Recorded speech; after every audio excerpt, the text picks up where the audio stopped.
never rests. Careless in the sky.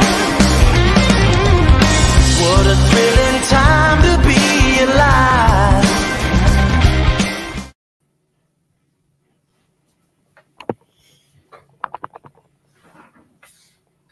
Oh man, here we go. We're getting this all started great. Got bad lighting. I had to scarf down a piece of pizza before we came on. It is noon. It is Sunday. We're talking about the NFL Combine. It's the Georgia Show. I'm Jake Rowe. He's Jake Roos. He's Jeremy Johnson. We're all DawgsHQ. And listen, we got a lot of ground to cover on this NFL Combine. I got back from Indianapolis yesterday.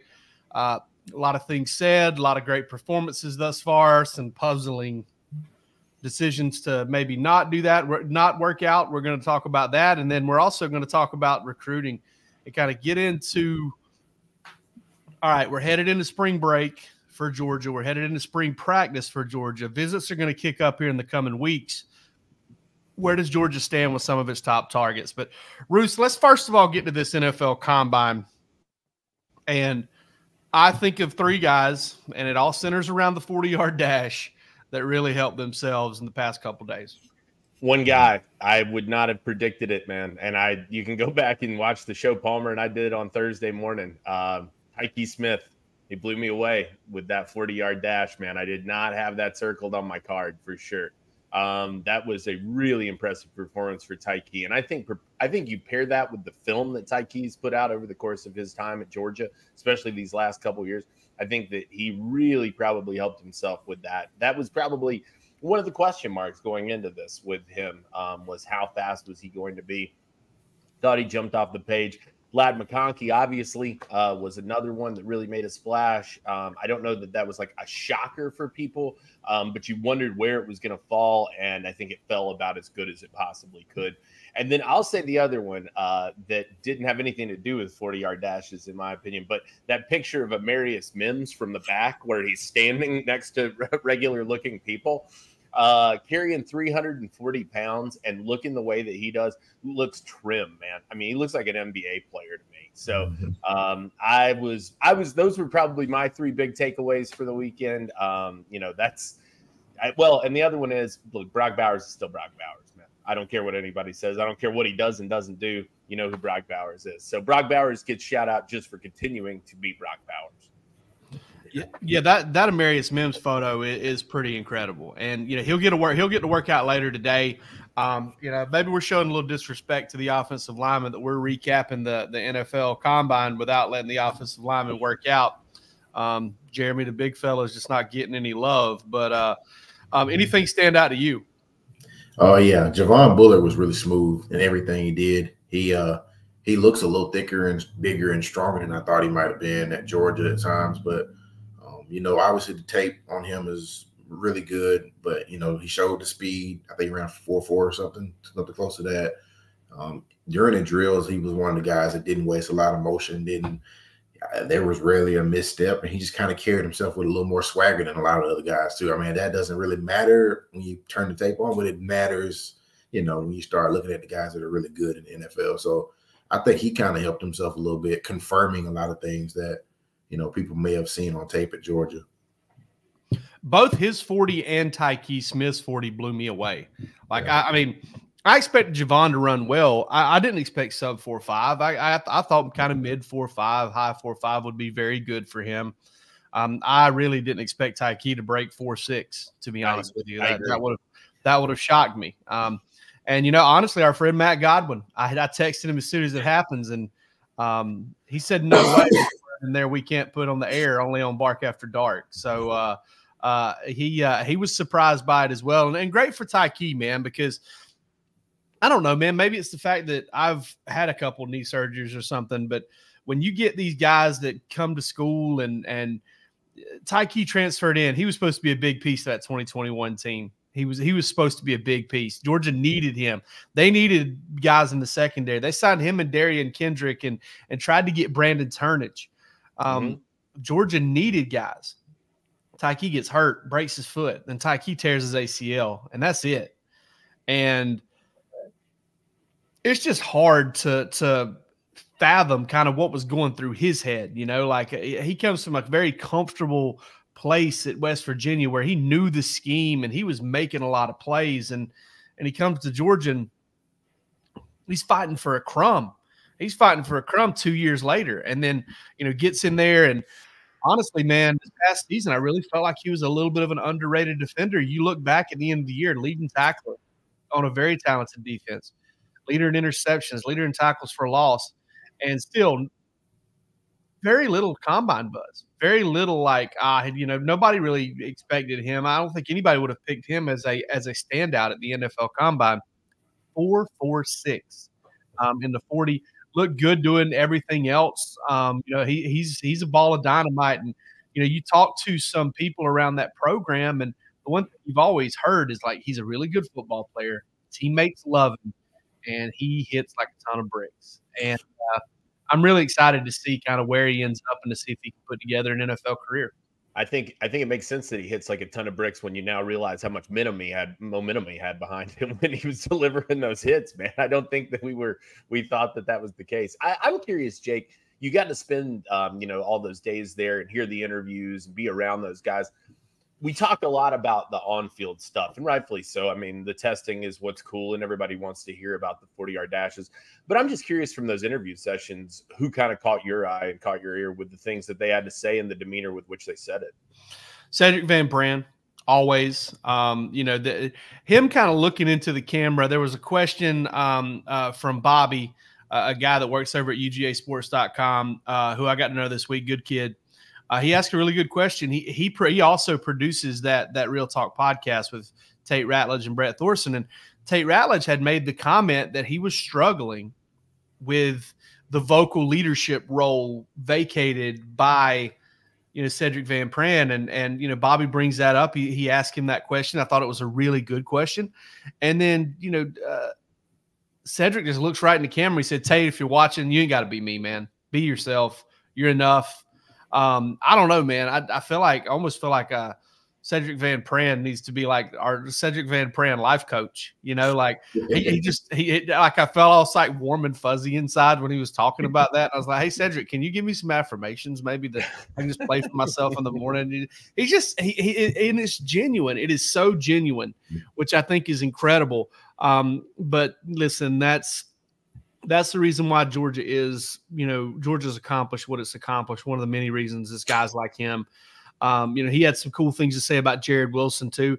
Another thing that kind of struck me in a different way was, man, Brock Bowers is a snooze fest. He is an absolute, you wondered if he would like turn it on for the NFL, right? Like he was holding back this whole time because Kirby was with it.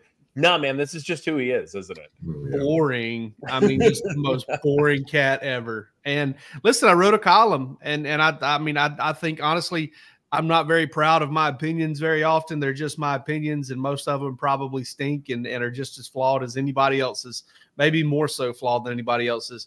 But the lack of entitlement and the lack of desire to self-promote and be flashy is one of that kid's superhero strengths. That is one of his most elite traits, is that he's not taking anything for granted. When somebody asks him, because listen, I've watched these combine interviews for years, and you'll ask a guy, hey man, is it important to you that you get drafted top 5 or top 10 or top 3? And almost always the competitor in them, or at least a competitor they want to convey, says, yeah, I think I'm the second. I think I'm the best player in this draft. And they asked Brock Bowers that, and he goes, not really. It's just a pick. At the end of the day, I'm going to have to go somewhere and play ball, Yeah. And I'm like, that's just honest. It's also very boring. And he's just not entitled, man. And it's incredible just how bad with media he still is. And I say that in the most endearing way possible, in the most respectful way possible. Is, bro, you suck at media, and good for you, because you're all ball, and I think teams are going to really love that about him. Superman never really wanted to be a standout either. He just wore glasses and worked in a newspaper all the time. So that's right. That was his disguise. Maybe that's Brock Bowers' plan. That's Superman didn't choose to be Superman, right? I mean, Brock Bowers didn't choose to be this guy. He just is who he is, and he happens to be a freak on the side. So I mean, it's on the side. But what's crazy to me about it too, though, I was pretty surprised at his measurables. I did not think he was going to hit 6'3", man. I really didn't. I thought he would be a tad under too. I did too. I thought he was going to be a little bit closer to 6'2" than people probably thought he would be. I think I got it. I think I missed it by a half inch. I think I had him at 6'2" and 5/8, and he was 6'3" and 1/8. Yeah. So that's just. I've said this, and you guys have both been on the sidelines. You've both been near the guy. He looks like a normal person when you stand next to him. In the way, if you compare a picture of Brock Bowers versus that picture of Amarius Mims, and you're like, which of these is a world-class athlete, like the best player on a team, you would pick the Amarius Mims picture if you had no other context. Like if I told you, I would say, like if you and I were going to go grab lunch, right? And I say, hey, I'm going to swing by and I'm going to pick you up. Let's go grab lunch. But first, I got to swing this file by my accountant's office for him to do my taxes, and then I'd be like, hey, what's your accountant like? I'd be like, he's a pretty big dude, he's a pretty good sized dude. I walk in there, hand it to him. You see Brock Bowers, you'd be like, yeah, all right, yeah, that's whatever. Maybe he may have played D3 ball, right. And then I flip on the highlights, and as Mike Griffith once said, the ghost of Red Grange. I mean, just the man just high stepping and kicking and pulling through tackles. I was watching some highlights from him the other day, and the amount of guys that like hit him at the waist, slid all the way down to his feet, only for him to yank his feet free like he was a horse trying to get into the open range was unbelievable. Like he's just like galloping out of tackles. It's crazy, and he's such a freak athlete. I'm really sad that we didn't get to see him run the 40, because I kind of had it in the back of my head that he might have a Nolan Smith in him. Like I think everybody knew Nolan was an athlete, but did you think Nolan was going to run sub 4.4? Right. I mean, what if Bowers would have run out there and run like a 4.37? Did we get any clarification if is he going to do it at Georgia Pro Day? Nobody cares now, though.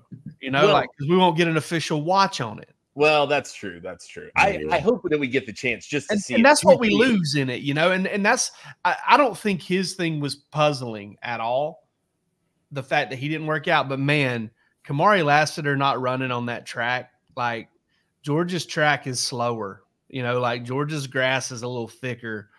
I'm a little bit concerned about that for Kamari, but at the end of the day, it is what it is. And Kamari did a really good job. And he was another guy that kind of stood out in interviews. But Jeremy, what do you think, man, about those guys that decided not to work out? That one seemed like a glaring, maybe miscue on my part. Him and Marcus Rose and Jack Saint.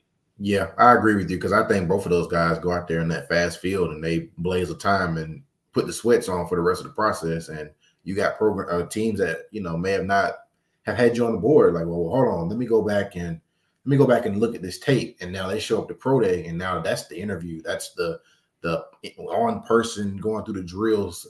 Can they do what we want them to do type of situation, where now they're going into pro day with the question of, can these guys run fast enough to do what I want them to do? So, I mean, anytime you have a chance to go and run the 40-yard dash, I say do it, because you can always come back and run a better time. But you can't, if you fail at pro day or don't do a good job at pro day, then that's the resume you'll have going into the draft. I mean, both of those guys definitely could have benefited from that.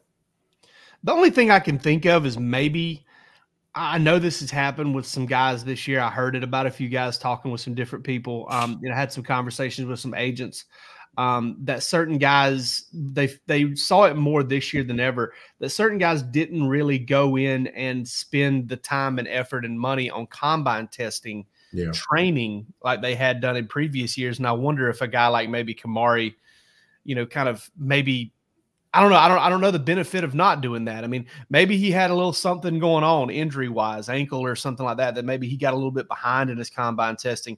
Tell you what, Tyke Smith got some good combine testing. We know that. Whoever Tyke Smith's combine testing training came from, they need to be posting that information out right now.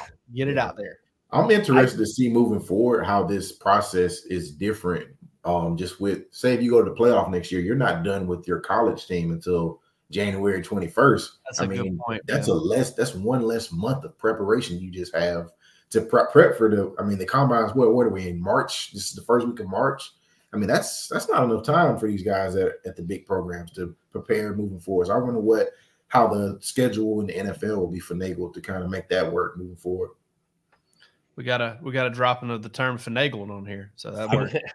I'll tell you one of the other things that really impressed me, Jake, was, and maybe it's because I ended up writing the story on Kendall Milton, but I thought that Kendall's answers were so super honest, man. And even to the point where he said, look, I thought about giving it up, man. I thought that football was probably over for me. And, you get into that mindset of, man, I just can't get healthy.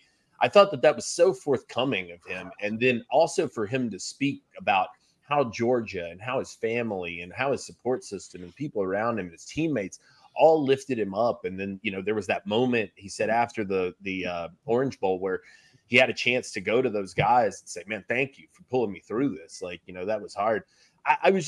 I'm not surprised because, I got to know Kendall when he was in high school. His dad's Chris Milton, who is, if you follow him on Twitter, he's got that mindset too. He's a headstrong guy.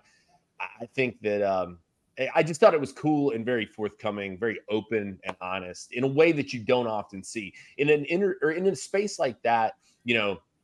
I think that you expect that warrior mentality the whole time, right? Like, I just kept staring it down and kept fighting back through it. And for him to open up and say, look, man, like I thought it was kind of over at a time, I thought was pretty neat to hear and very honest. And man, I just don't know if you go back and listen to the things that Kendall Milton said, I don't know how you could not root for that guy at the next level.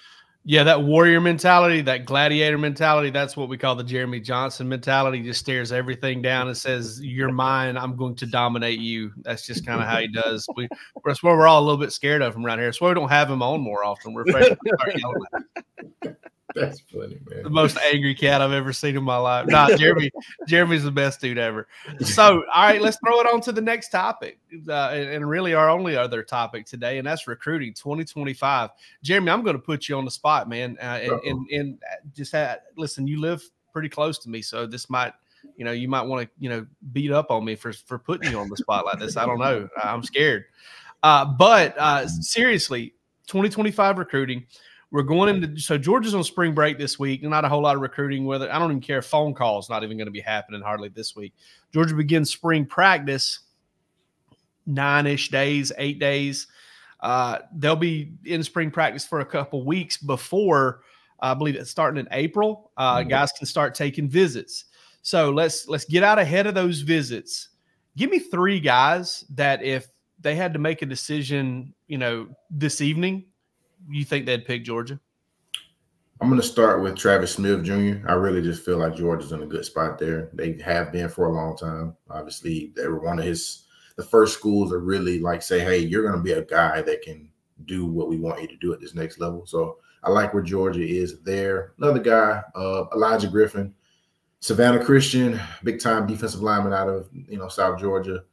Had a lot of, he's been on campus a lot of ties to Georgia down that way. So that's another guy.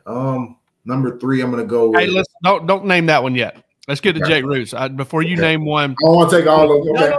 Okay. No. I want Jeremy to say his because I want to see if we. So far, we're 2 for 2 on my top 2. Oh man. Okay. Well, no, you go first. You go ahead, Jake. No. I got 4 other guys. I got 5 guys total after those 2. So let Jeremy. I want to see if we go 3 for 3, Jeremy. Okay. If we're thinking top 3 same ones. I guess my number 3 probably would be Darren. I'm gonna call him Darren I for now. Darren Ikenabong. Out of Hillside, Northern New Jersey. I don't know why it just makes me think about Cinnabon every time he does that. Might have something to do with me just being a fat man. Ain't nothing sweet about Darren though, buddy. Might be just me being a fat man with a fat brain. I don't know. Oh man, he's definitely one of those that's in shape. So he's a guy that's definitely a top priority on the 2025 class. Definitely seems to have connected with Georgia on the time he's been there. Already has an official visit set up. It's the first weekend of official visits he'll be there. So to me, that says, hey, I want to get down there as soon as possible and, see what's going on. So, you can start trying to make a decision, which probably will come in the summer at some point. So I like where Georgia is in those 3 recruitments right now. Yeah, we almost went 3 for 3. I didn't have Darren as my third guy. My third guy on the list. So I did kind of 2 tiers. My first tier had Elijah and Travis in it, and then I had Juan Gaston in my in there as well. I think Georgia sits in a really strong position with him. Just a massive human being, and Georgia has shown the value of bringing guys like that in. Gaston, I think probably has a little bit of development left to go. I think that they can probably pull more out of him as he gets further into his career, but you cannot teach how big Juan Gaston is. So I think that he's definitely a guy I'm looking for, and I feel really good about where Georgia stands with him. I'm going to go with another, you mentioned Darren. I'm going to go with another couple of edge guys that I feel pretty good about right now. And one of them is Isaiah Gibson out of Warner Robins. Had a chance to see him at the Under Armour camp down there in Carrollton. Looks really good, man. Carrying that weight super well. Some excellent times in the 40. Was super quick in that facet. So, he's really close to campus. He's got the opportunity to visit a lot. He knows people already in Athens. He showed up to that camp decked out in Georgia gear. And, it's always funny. I mean, I know that you can't read too much into that stuff, but it's always so funny to hear a guy be like, yeah, Oklahoma and Florida State, but like he's wearing the G like right on his chest, and he's got it on his shoes, and like I'm like, come on, man, where's the Oklahoma outfit? I don't well, you got one of those laying back there. And then the other guy I would put on there, in my personal opinion, is Zion Grady. I think and that's an as of today thing. So that's what we were saying. If it were to end today, I think Georgia would be the spot. They're going to have to hold off the likes of Auburn and Alabama going down into this thing.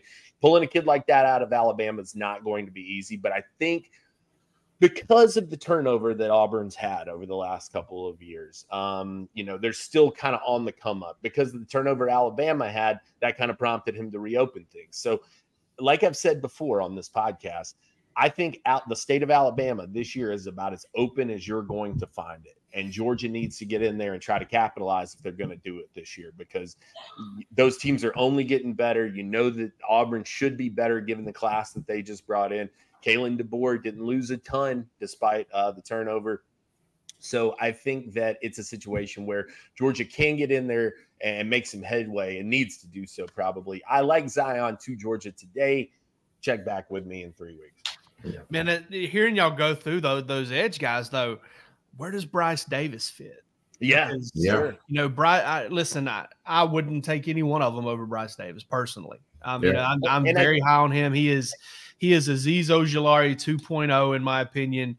In that 6'2" to 6'3" range, but the length is much greater than that. Like much longer arms than a guy that would typically be that. Grimsley High School there in North Carolina. I went to the same high school as Jamal Jarrett. I do believe Georgia's in a really good spot with him as of right now. So, I don't know. Maybe they see one of these guys as at the end. Like, I noticed from Gibson to me could be. I do too. But I was surprised, Jake. What was it, 238 or 240? Yeah. At Under Armour, he looked bigger than that. Like he really did look heavier than that. I believe there was something that went on, and he slimmed down a little bit. And because I've been to the school and seen him play in person, and he's much bigger than that.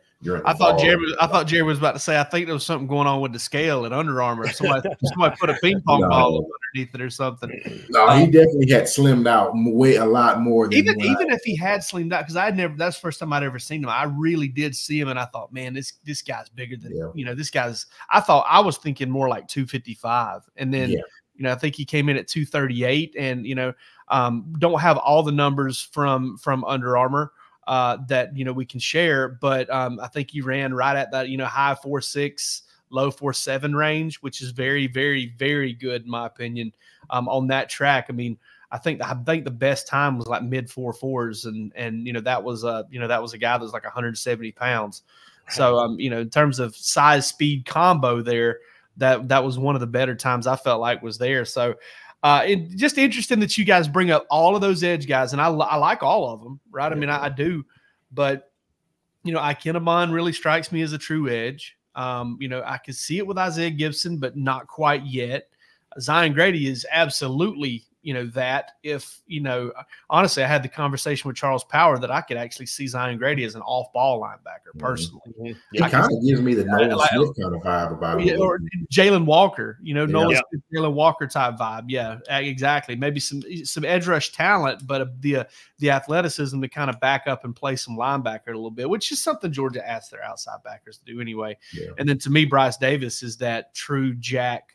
Put your hand in the dirt or stand up and just, mow down tackles, mow down pullers, do your thing. I will say this. I think that the discussion we're having right now, and I mentioned this on the board the other day at DawgsHQ, this is a great problem for Georgia to have. It is. We're discussing this because this is not always an easy spot to find dudes to fit in.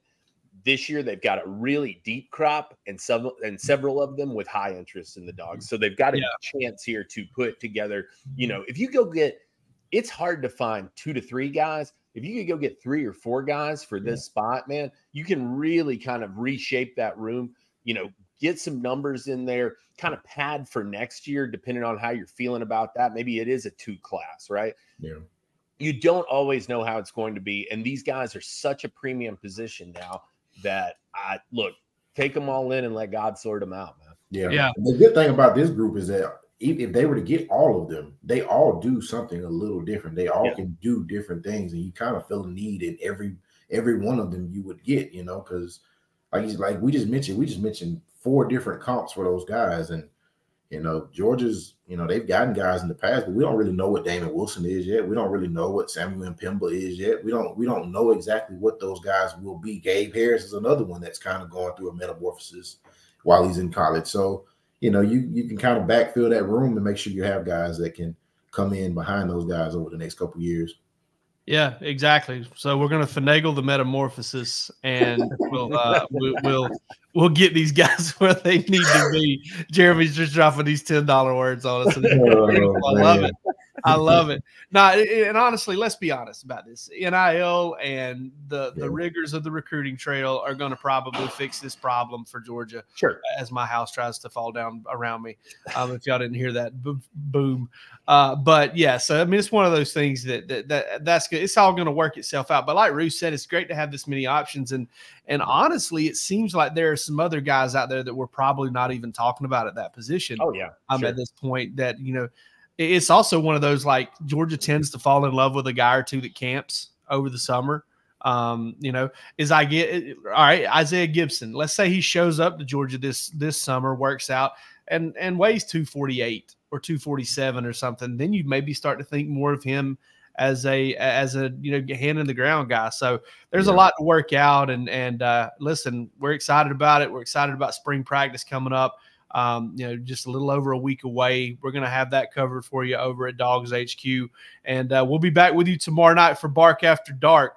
Not going to really reveal too much about what we've going on because we're not 100% sure what we've got going on. Would it be Bark After Dark if we knew what was If we were organized, we'd have to call it a different show. Okay, we'd have to call it something completely different. It just wouldn't be on brand. But hey, for this episode, this Sunday episode of the Georgia Show, I'm Jake Rose, Jake Roos, Jeremy Johnson. Y'all take it easy.